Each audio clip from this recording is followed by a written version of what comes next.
Pada 1511, Portugis berhasil merebut Malaka dan ingin segera melebarkan kekuasaannya sampai ke Maluku. Mengetahui hal ini, Kesultanan Demak tidak mau tinggal diam dan melakukan penyerangan. Perlawanan terhadap Portugis dilakukan oleh Demak lebih dari 1 kali. Meski pada awalnya sempat menemui kegagalan, perjuangan Demak akhirnya membawa hasil yang menggembirakan. Latar belakang perlawanan Demak terhadap Portugis. Dengan berkuasa di Malaka, Portugis otomatis menguasai jalur pelayaran dan perdagangan yang penting di dunia. Keberadaan Portugis itu tidak hanya menjadi penghalang Kesultanan Demak, tetapi juga memastikan perdagangan kaum Muslim Indonesia. Terlebih lagi, Demak sendiri menjalankan perdagangan beras dan bahan pangan lainnya dengan Malaka. Di samping itu, kedatangan bangsa Portugis juga menyebarkan agama Katolik yang dianggap menghalangi perkembangan Islam di Nusantara. Karena sebab-sebab itulah, Kesultanan Demak mengirim armadanya ke Malaka untuk menggempur kedudukan Portugis. Selain di Malaka, Kesultanan Demak juga melakukan perlawanan terhadap Portugis yang hendak mendirikan loji di Sunda Kelapa. Perlawanan Pati Unus terhadap Portugis. Serangan yang dilakukan pada 1513 itu dilengkapi dengan kekuatan 100 kapal dan 5.000 pasukan dari Jawa, serta tambahan tentara dari Palembang, hingga jumlahnya menjadi 12.000 pasukan. Akan tetapi, kekuatan yang sangat besar tersebut dapat dipatahkan oleh Portugis, sehingga Pati Unus terpaksa kembali ke Jawa dengan kekalahan. Setelah Raden Fatah wafat pada 1518, tahta Kesultanan Demak jatuh ke tangan Pati Unus yang kembali mempersiapkan armadanya untuk menggempur kedudukan Portugis di Malaka. Pada 1521, ia kembali melakukan perlawanan ke Malaka. Namun, Portugis ternyata menyambut pasukan Demak dengan pertahanan yang lebih baik. Lagi-lagi Kesultanan Demak mengalami kekalahan, bahkan Pati Unus gugur di medan perang. Setelah itu, Pati Unus disebut masyarakat dengan gelar Pangeran Sabranglor atau pangeran yang gugur di seberang utara. Perlawanan Fatahillah terhadap Portugis setelah berhasil menangkis serangan Demak, Portugis memenuhi undangan dari penguasa Pajajaran yang ingin melakukan kerjasama. Kerajaan Pajajaran memilih bersekutu dengan Portugis karena merasa terancam dengan kekuatan Islam di pesisir Pulau Jawa, yaitu Banten, Cirebon, dan Demak. Dalam perjanjian di antara dua pihak itu disebutkan bahwa Portugis diizinkan untuk membangun loji di Sunda Kelapa. Kesultanan Demak menganggap kerjasama itu sebagai ancaman dan segera melancarkan serangan di bawah pimpinan Fatahillah.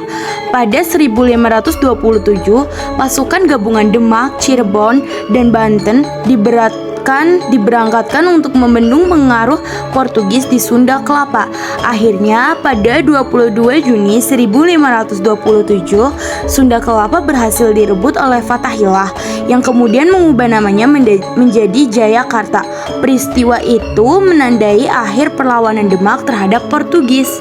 Demak banyak mengalami kerugian. Latar belakang perlawanan Demak terhadap Portugis disebabkan oleh kerugian yang diterima Kesultanan Demak karena aktivitas perdagangannya dengan para saudagar Muslim di wilayah Malaka terganggu oleh Portugis.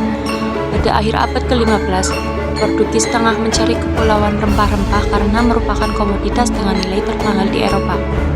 Portugis memulai pelayarannya pada 1487 yang dipimpin oleh Bartolomeu Dias. Dia mengitari Tanjung Harapan di Afrika dan masuk ke Samudra Hindia. Setelah itu, pada 1497, pelayaran Vasco da Gama sampai di India, tetapi barang dagangan Portugis mengalami kalah saing dengan barang dagangan dari Asia.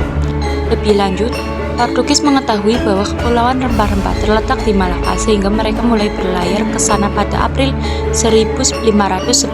Pati Unus sangat mengerti bahwa kekuatan utama Portugis adalah pada armada lautnya. Portugis memiliki kapal yang kuat, bahkan lebih kuat dibandingkan dengan kapal Majapahit. Selain itu, Portugis sudah menggunakan meriam yang dipasang di masing-masing kapal, di mana pada waktu itu meriam adalah senjata pamungkas yang tidak bisa ditandingi oleh senjata apapun. Oleh karena itu, langkah pertama Patih Yunus adalah menghidupkan kembali kekuatan armada Majapahit yang tertidur lama pada saat masa-masa perebutan kekuasaan Perang Retret.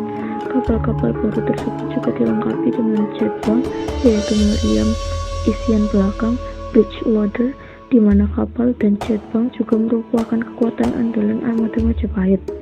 Pusat produksi kapal-kapal ini adalah Semarang dan Jepara dengan bantuan orang-orang Muslim Tionghoa lokal. Pada 1513, armada Kesultanan Demak, Kesultanan Palembang dan armada Melayu melakukan serangan pertama di bawah pimpinan Patih Unus. Armada Kesultanan Demak dari Jepara terdiri dari 100 kapal dan 12.000 personil. Armada Demak terdiri dari berbagai jenis kapal dan perahu, di antaranya kapal jong, merupakan kapal layar besar yang berukuran beberapa ratus ton. Lancaran, perahu dengan 1 hingga 3 tiang dan bisa didayung. Penjajab, kapal kargo yang diubah menjadi untuk perang dan dapat dipersenjatai dengan meriam, bisa digerakkan layar dan dayung. Kelulus, perahu dayung kecil dan kadangkala juga menggunakan layar digunakan untuk menurunkan orang ke pantai. Kapal-kapal ini dikumpulkan dari banyak kota di Jawa. Setelah peperangan berakhir, Tome Pires melaporkan bahwa banyak kota yang melemah kekuatan perdagangannya karena kapalnya telah digunakan oleh Patih Unus. Pada akhir 1512 sampai Januari 1513, Patih Unus mencoba mengejutkan Malaka, membawa sekitar 100 kapal dengan 5.000 tentara Jawa dari Jepang dan Palembang.